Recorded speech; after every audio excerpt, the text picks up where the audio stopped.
once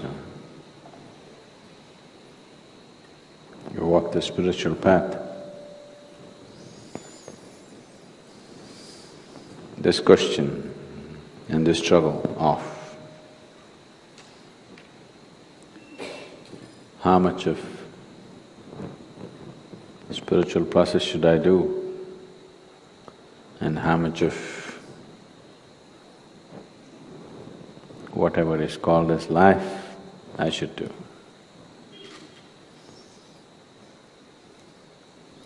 And for most people the struggle is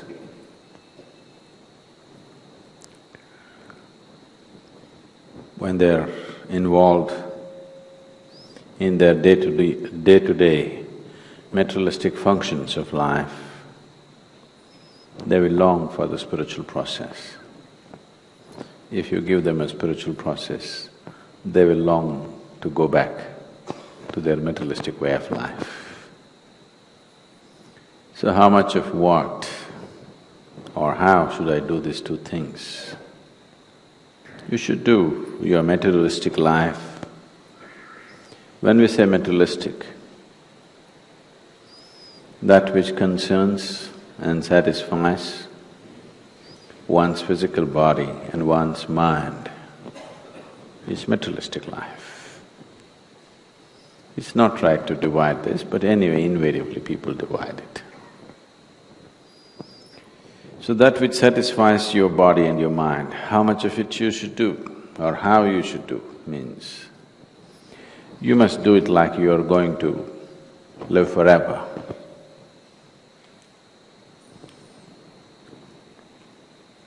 How much or how I should do my spiritual process, you must do it like today is your last day.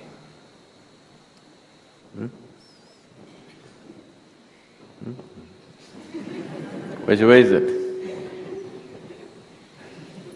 Now,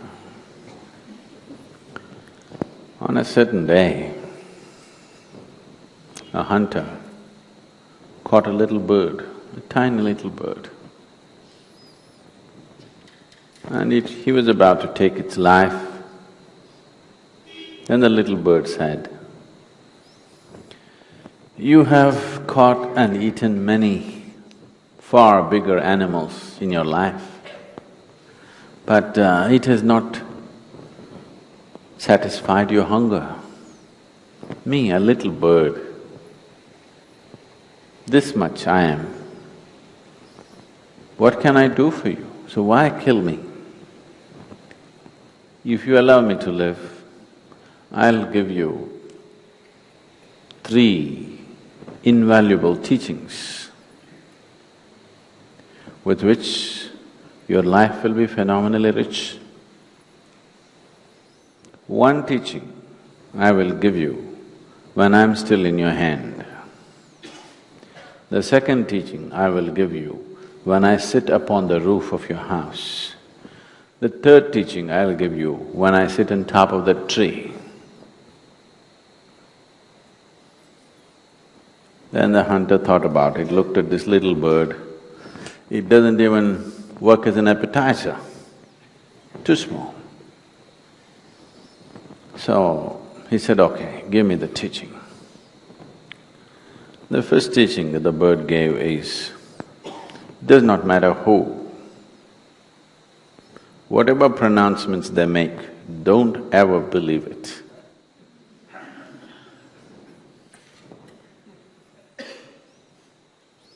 Took off from his hand, went and sat on top of the roof. And then he said, "You fool, you let me go. Do you know who I am? Within my belly, I have a diamond which weighs 5 ounces. Then the man started wailing about his misfortune. "Oh, such a huge diamond, I let it go. What a fool I am." Then the bird said, "You are definitely a fool. I already told you, never believe any pronouncements made by anybody. whoever they may be. See, I weigh just 2 ounces. How can I have a diamond 5 ounces in my belly, you fool? So the second teaching is, never look back and regret at anything that is past.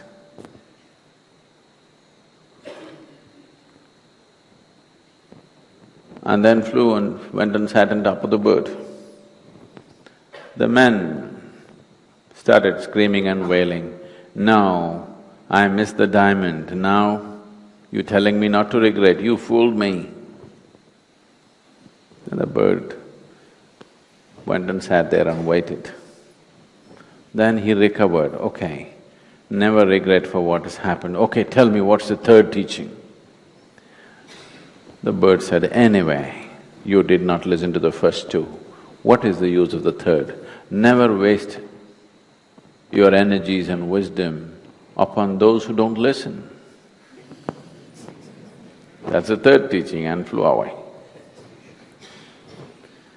Now, whatever I say,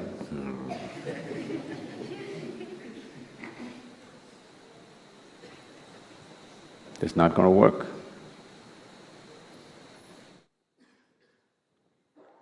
Now, your materialistic life, you must live it as if you're going to die today.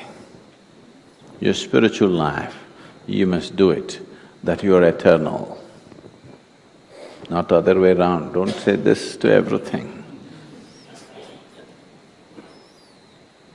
No, Sadhguru, whatever you say. That's not true. If that is really true, that you have become like this, that there is no value for reason in your life. You have become a devotee and there is no value for reason. Then all these teachings no good, don't bother, just… when we were doing the wholeness program, the 90-day program, this is a place where we went about exploring and revealing various aspects of life which they had never thought was possible. As we went by, every time I ask a question and ask yes or no. After some time, some of them at least, their logic was completely defeated. They said, there's no point, Sadhguru, we saying yes, no, no good. We are yes and yes. When I came one day, they had written on a big board, Sadhguru, yes and yes.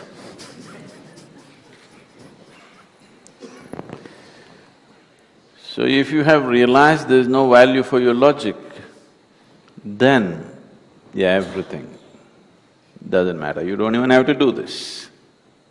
You don't even have to say yes. But when you still live by logic, whatever is said by whoever, you have to put it to the test of your logic. Because if you do not do that, your logic will not evolve. Logic is a horrible thing if it is in a rudimentary condition. If you refine your logic, it can be the way to your liberation. It can be a stepping stone to your liberation if you refine it. If it's in a rudimentary condition, it is a horrible thing. It blocks you from everything, it makes you suspicious about everything. It will not let you experience anything. So, you've not given up your logic, have you? You're not listening, that's why. If you live your materialistic life like you're going to live forever, what will you do? You will buy 1,673 pairs of shoes. I went to somebody's house in the United States and I was sitting in their house and then I needed to use the bathroom. So I went and opened a door thinking that is the bathroom. I opened, it was a large room, about, let's say, one segment of this hall like this, and it was full of shoes. Hundreds of pairs of shoes. I looked, are they in some kind of shoe business? Then I came out and the lady of the house was trying to guide me to the bathroom. Then I asked, what are all those shoes? She said, oh, no. Not 2 dozens, hundreds of shoes. No. I'm buying shoes for 12 lifetimes I've bought and kept, just in case when I come back. If the shoe price is high in my next life, I've already bought them and kept.